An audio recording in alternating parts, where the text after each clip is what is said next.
Ça, c'est le défi que nous avons au Québec. Et nous savons que l'Éternel nous aidera pour que nous puissions arriver tranquillement, même si nous savons que les temps seront difficiles. Mais en attendant, l'Éternel nous a placés là pour que nous puissions faire avancer son œuvre. Prions. Éternel Dieu notre Père, nous voulons te dire merci, parce que tout le long de cette année, tu as été avec nous. Et nous pouvons dire que jusque-là, l'Éternel nous a secourus. Nous voulons partager ta parole. Apprends-nous à t'entendre nous parler dans le plus profond de nos cœurs. Au nom de Jésus, nous te prions. Amen. Alors que nous arrivons à la fin de l'année, même si ce n'est qu'une période de temps que nous comptons comme fin d'année parce que le temps est éternel devant Dieu, je me suis dit, après tout ce que nous avons entendu, après tout ce que nous avons discuté, après tout ce que nous avons fait, qu'est-ce que je peux encore partager avec vous? J'avais presque envie de ne pas prêcher, mais de tout simplement dire, tout a été déjà dit. Surtout pour ceux-là qui sont là depuis des années. Il m'arrive de fois de me poser la question, pourquoi est-ce que nous parlons encore des prédications? Et c'est là que je suis tombé sur l'un de mes textes que j'aime beaucoup, celui de Pierre. Dans la deuxième épître de Pierre, le chapitre 1er, et essentiellement au verset 4.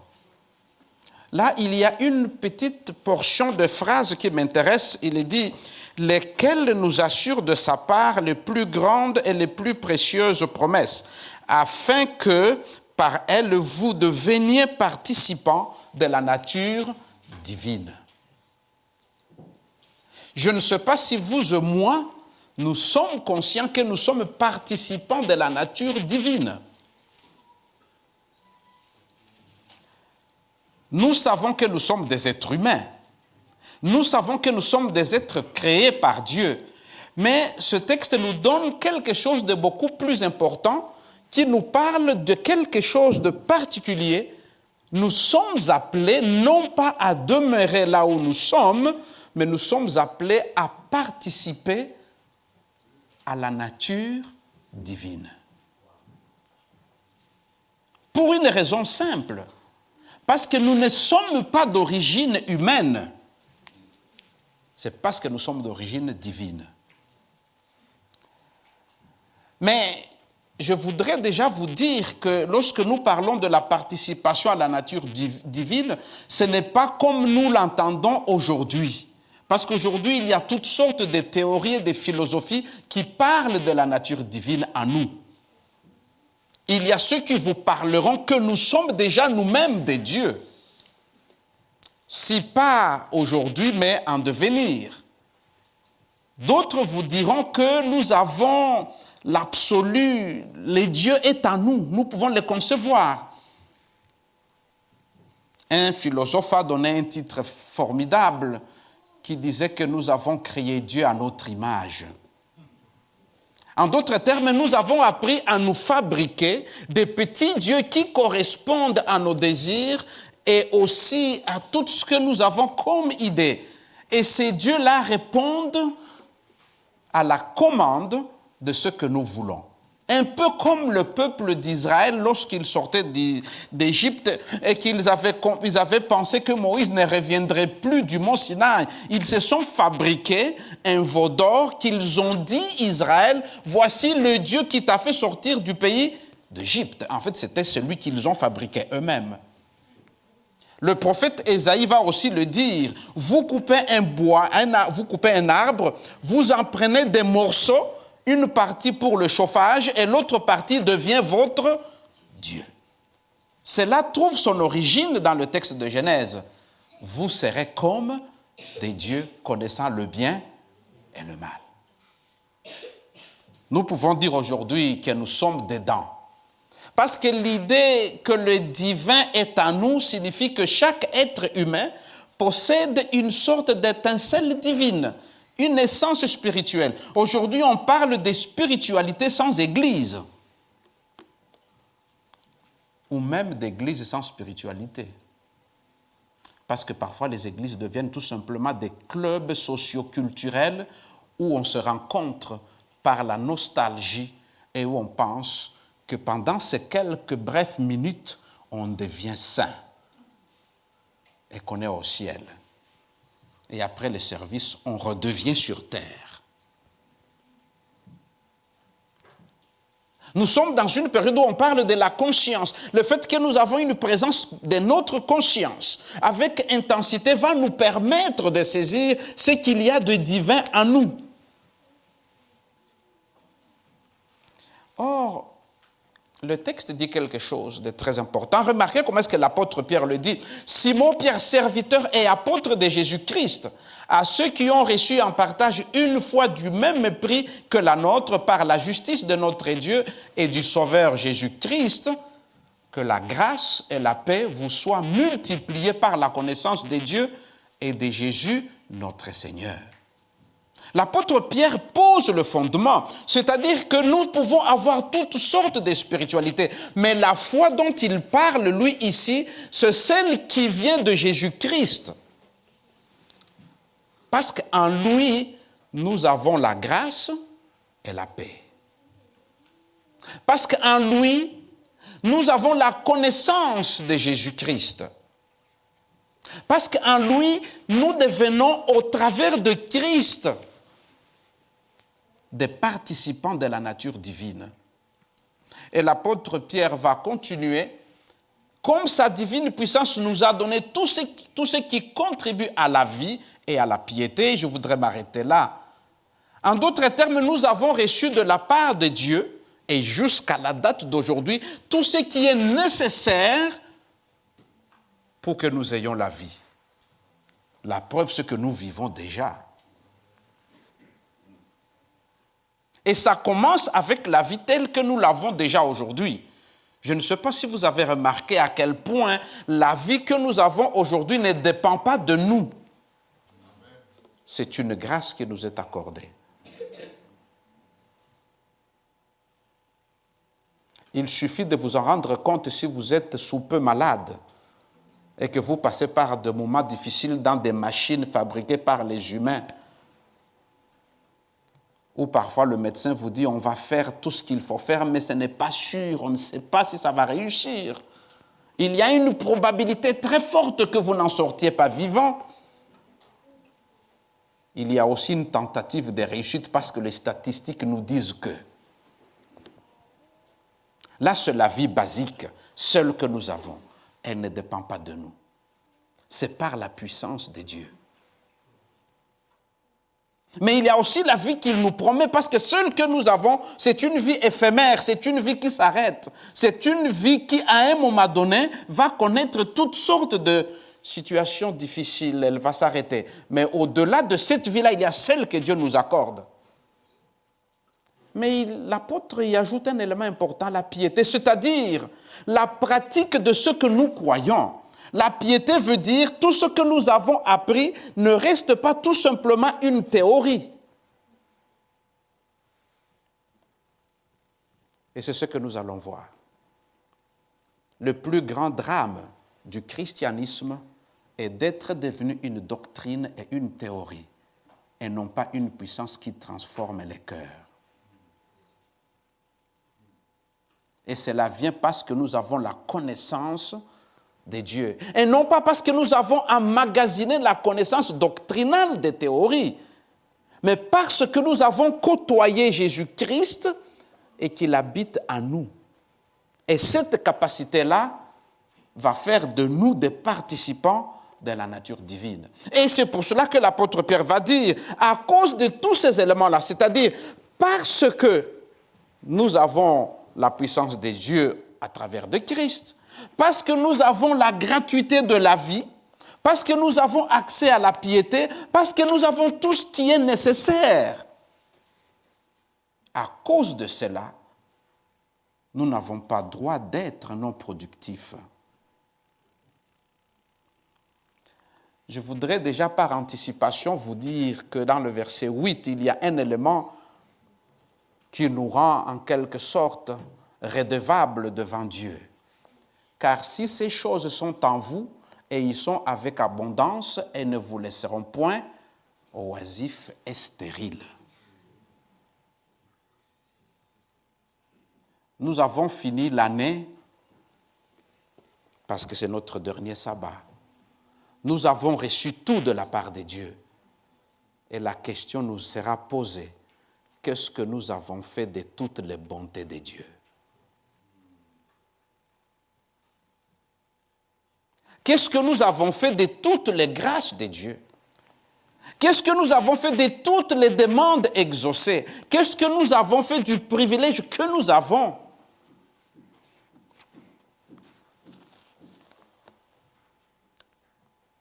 Sommes-nous oisifs? Ou bien sommes-nous la mère morte qui ne fait que recevoir sans rien donner en retour? Sommes-nous stériles? Je voudrais me concentrer pour peu. Qu'est-ce que nous pouvons retenir? Lorsque le texte nous dit de participer à la nature divine, c'est tout simplement que nous devenions dans la catégorie des croyants qui ne sont pas paresseux, des croyants qui ne sont pas immobilisés, des croyants qui sont restés passifs. Dieu ne fait pas de nous des parasites, mais des ouvriers.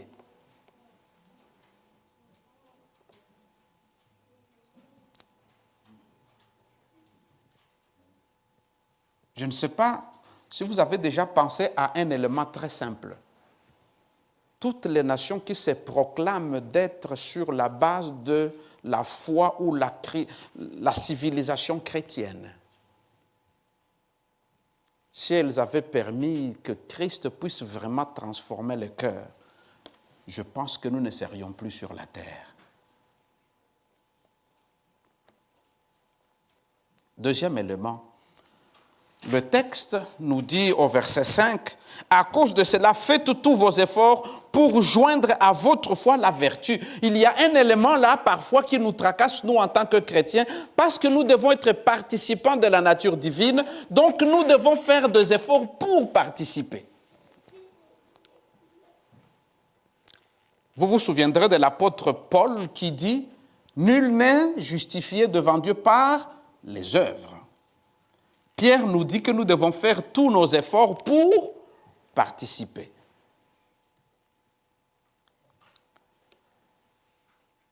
Je voudrais revenir au texte biblique parce qu'il nous dit quelque chose de très important. On pouvait traduire par « faites tous vos efforts » par une autre expression, c'est-à-dire « empressez-vous ». Faites tout aujourd'hui, n'attendez pas demain. Parce que l'heure est urgente. Faites tout ce qui est nécessaire veut dire, si vous avez des décisions à prendre, ne le remettez pas à demain. Tout ce que vous trouvez de bon à faire, n'attendez pas demain pour le faire. Parce que les opportunités que Dieu nous donne, elles sont au quotidien, elles sont au jour le jour. À chaque fois quand vous sortez de chez vous, vous êtes un agent de Dieu qu'il peut utiliser à n'importe quel instant pour sa gloire. Et c'est pour cela que je voudrais vous proposer de façon très pratique. Le premier élément, c'est la foi. Le deuxième, la vertu. Et puis la connaissance, la vie spirituelle. Tous ces éléments-là, vous avez. Ça vous montre un cheminement. Moi, je voudrais insister seulement sur la foi, qui est la base, et sur le couronnement, qui est l'amour inconditionnel, l'amour agapé. Notre cheminement avec Christ, pour que nous participions à sa nature, pour que nous participions avec le temps à tout ce qu'il nous a donné, ça commence avec la foi. Je ne parle pas de la foi intellectuelle de savoir que Dieu existe, ou de nous faire l'illusion que Dieu existe. Je parle de la foi qui fait en sorte que nous pensons et nous sommes convaincus que si nous vivons, c'est parce que Dieu nous a appelés à l'existence. et que vous et moi, nous ne sommes pas les produits d'un accident qui est survenu quelque part dans un Big Bang, et que nous étions il y a quelques années des singes qui couraient dans la forêt et qu'aujourd'hui nous sommes devenus des humains avec de l'intelligence. Avoir la foi, c'est de savoir que ma source, mon origine, ma substance vient de Dieu. Amen. Je ne suis rien qu'un produit de Dieu. Ce n'est pas le fait que je crois que le sabbat, ce n'est pas le fait que je crois que je vais être sauvé parce que je suis misérable. Parce qu'il nous arrive des fois d'être pieux et de prier beaucoup parce que nous avons besoin du pain et du lait. Parce qu'il nous manque un papier dans l'administration, parce que quelqu'un est malade. Ça, ce n'est pas la foi dont il est question ici. Ça, c'est le Dieu secouriste, Dieu pompier. Mais la foi, c'est le fait qu'il me donne à manger ou qu'il ne me le donne pas, à l'instar de ces jeunes gens qui étaient à Babylone. Notre Dieu est capable de nous délivrer et même s'il ne le fait pas, nous n'allons pas t'adorer parce que nous lui faisons confiance. C'est le fondement, c'est la base. Parce que si nous n'avons pas cette capacité-là de nous dire à nous-mêmes que nous ne sommes rien, si nous ne sommes pas avec Dieu, et que nous ne sommes pas des produits du hasard, et je voudrais que vous le notiez très bien, ce n'est pas pour rien que le texte nous a dit, vous êtes créés à l'image de Dieu. Même si vous avez été un enfant indésiré par vos parents, vous êtes un produit de Dieu. Vous n'êtes pas accidentellement tombé dans la maternité quelque part. Il y a une raison pour laquelle vous êtes là. La foi, ce n'est pas cette idée que nous avons, je ne sais pas si vous avez remarqué sur le billet, surtout celui, allez reprendre $1 américain, le petit billet là, c'est écrit « In God we trust ». Et quelqu'un disait, très simplement, « We believe in God, but we trust in dollars. » Nous avons la connaissance, nous croyons intellectuellement à Dieu, mais au quotidien, nous faisons confiance au dollar. Je ne sais pas si vous vous êtes rendu compte à quel point la situation dans laquelle nous vivons sur cette terre nous a conduit à une perception très matérialiste de Dieu. De sorte que nous croyons exaucés parce que matériellement nous avons réussi. De sorte que même la notion de bénédiction est calquée sur le fait que nous avons vu un Dieu qui nous a donné de quoi manger, de quoi boire.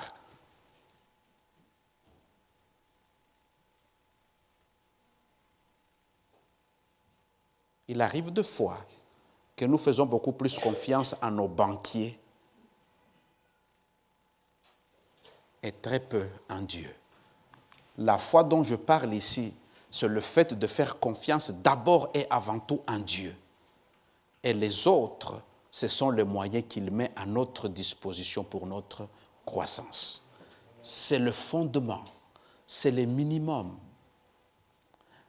Et dans cette première vision de cette échelle, vous avez ces marches. Nous marchons, nous avançons. C'est parce que nous avons la foi que nous avons la vertu. C'est parce que nous avons la foi que nous avons la connaissance. Parce que si nous n'avons pas la foi, les autres choses viendront tout simplement comme de la connaissance philosophique et non pas comme le salut en Christ.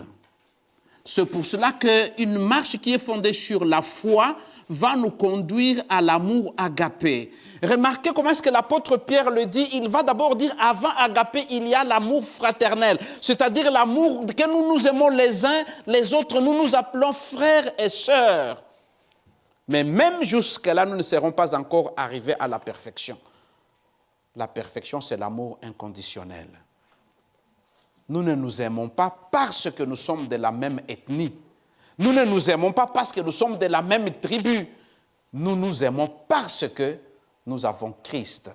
Je vais sauter celle-là, mais je voudrais que nous puissions voir l'autre. Une autre façon de le voir, ce cheminement-là, lorsqu'on marche vers le sommet les plus élevés. Je ne sais pas si vous avez déjà fait quelques escalades du Kilimandjaro, par exemple, du mont Fuji, ou le mont Karisimbi dans d'autres endroits. Il y a quelque chose de formidable. Dans cette image, vous avez le fondement, c'est la foi.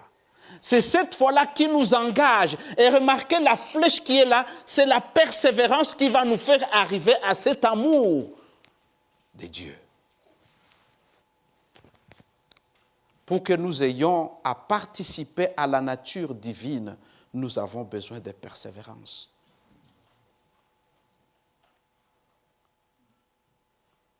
Je me suis même rendu compte que la persévérance est beaucoup plus intéressante et nécessaire à l'intérieur de l'Église qu'à l'extérieur. Parce que si je n'en ai pas à l'intérieur, ça va être compliqué. À l'intérieur, entre nous.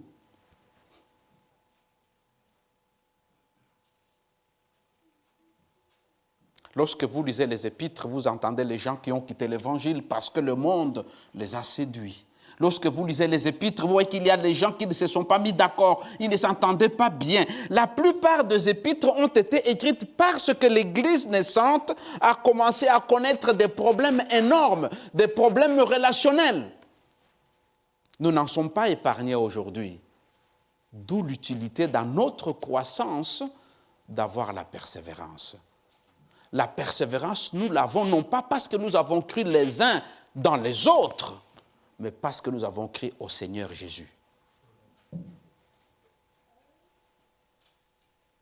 Lorsque vous avez la foi, le fondement, cela va vous donner la vertu, c'est-à-dire la capacité morale d'être irréprochable, de savoir dire oui et que votre oui est oui, de savoir dire non et que votre non est non.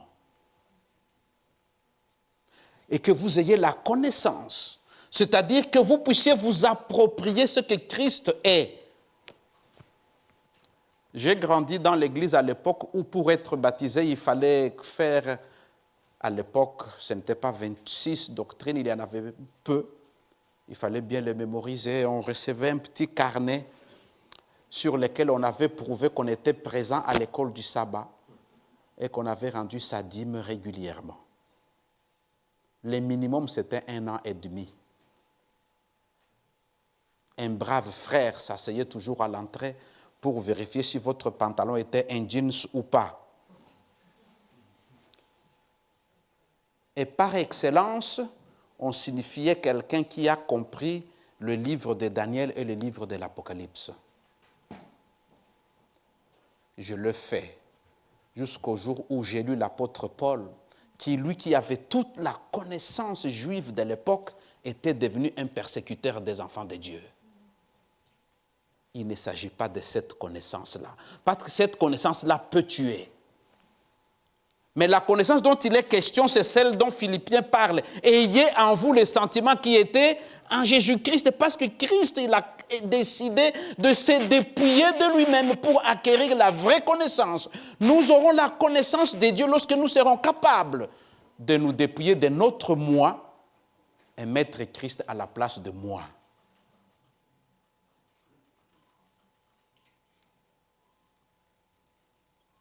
Les plus grands combats que nous avons à faire sur la terre, ce n'est pas l'ignorance livresque de la Bible. C'est la connaissance expérimentale de Christ dans notre vie. Je me rappelle quand nous étions encore jeunes, dans ce qu'on appelait MV, missionnaire volontaire, qui est devenu plus tard JIA. On nous apprenait: sentez et voyez combien l'Éternel est bon. Sentir les bontés de Dieu. Ellen White le dira autrement. C'est lorsque nous passerons au moins 1 heure par jour à contempler ce que Christ a fait pour nous que nous allons prendre son caractère. Et j'ai envie de nous poser la question, qu'est-ce que nous contemplons dans la vie? Lorsqu'on aura eu la vertu, la connaissance, la maîtrise de soi, c'est-à-dire l'équilibre dans toutes choses, la balance dans toutes choses, la piété. Et lorsqu'on a tous ces éléments-là, cela ne sert à rien si cela ne peut pas nous rapprocher les uns aux autres. Mes chers amis, notre Église n'aura pas de signification si nous ne pouvons pas nous rapprocher les uns aux autres. Si nous ne pouvons pas avoir cet amour fraternel, cet amour qui ne voit pas la couleur de peau, qui ne voit pas la beauté du visage, qui ne voit pas la grandeur de notre taille, qui ne voit pas à quel point nous sommes bons, éloquents, cet amour-là qui va au-delà de nos appartenances socioculturelles. Ça, c'est l'amour fraternel. Et c'est cet amour-là qui va faire notre édifice. Ellen White nous a dit que la seule chose que nous apporterons avec nous quand Christ reviendra, c'est notre caractère. Lorsque nous sommes participants de la nature divine, nous portons le caractère de Christ. Nous sommes comme cet édifice qui est basé sur la foi et dont le toit, le parapluie, c'est l'amour agapé. Les autres éléments deviennent des piliers sur lesquels nous pouvons nous appuyer tous les jours.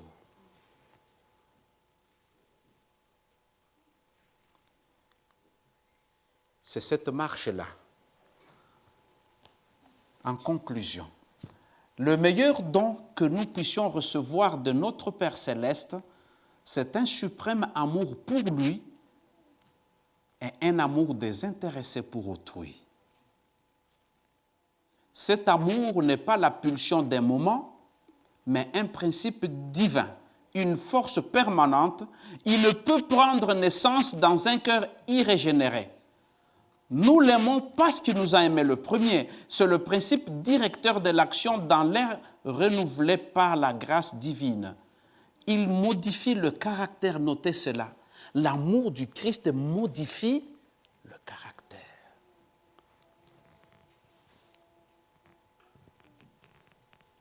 Il gouverne les impulsions, il contrôle les passions et il ennoblit les affections. Entretenu dans l'âme, il adoucit la vie et répand une influence qui purifie.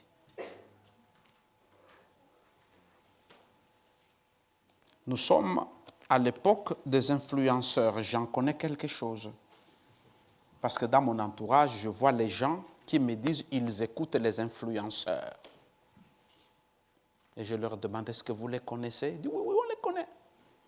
Je dis, en fait, vous connaissez ce qu'ils vous ont dit sur leur truc là. Ça s'appelle quoi encore? C'est TikTok, c'est ça, hein? Oui, TikTok. En fait, j'évite toujours de le dire parce que souvent, on se moque de moi à la maison quand je cite quelque chose qui est déjà dépassé. On me dit, mais papa, ça c'est dépassé. Actuellement, c'est TikTok, c'est ça? C'est quoi? C'est TikTok. C'est celui qui est à... Okay. Sur ces instruments-là, on y trouve des influenceurs. C'est-à-dire, ce sont les gens dont nous ne connaissons ni la vie, ni le caractère, mais de temps en temps, ils viennent raconter quelque chose, un petit bout, des phrases, qui va nous exciter toute la journée. Ah, il a dit ça, c'est formidable. Mais on ne sait pas comment il vit. On ne sait pas. Il va nous dire peut-être une bonne idée. Et nous allons nous accrocher à cette idée-là. Il a dit quelque chose. Mais vous savez, il a quelque chose de formidable. Il dit ici, quelque chose de formidable. Le caractère sera transformé par la puissance de Christ. Parce que le caractère de Christ adoucit et répand une influence qui purifie. C'est-à-dire que ce dont nous avons besoin pour être participants de la nature du Christ, c'est de voir Christ habiter en nous, de sorte que nous puissions aussi avoir de l'influence qui rend les autres purs et non pas malheureux et misérables. Lorsque nous conduisons les gens à pouvoir nous admirer et qu'ils deviennent misérables parce qu'ils ne sont pas comme nous, nous avons raté. Parce que nous ne sommes que les instruments entre les mains du Sauveur. Nous devons disparaître pour que Christ grandisse.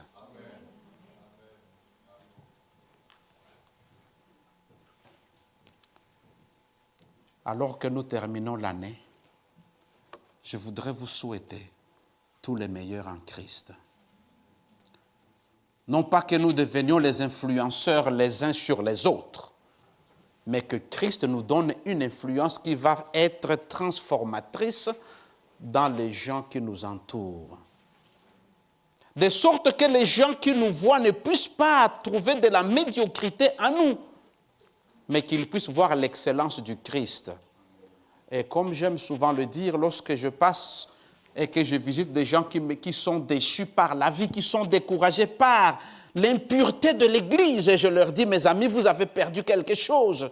Que la médiocrité de tous les membres d'Église, les pasteurs et tout le monde, que cette médiocrité-là ne vous cache pas l'excellence de Christ. Parce que c'est lui seul qui est notre Sauveur. Et c'est à sa nature que nous sommes appelés à participer. Puisse le Seigneur vous bénir, pas seulement aujourd'hui, mais jusqu'à ce qu'il vienne. Amen.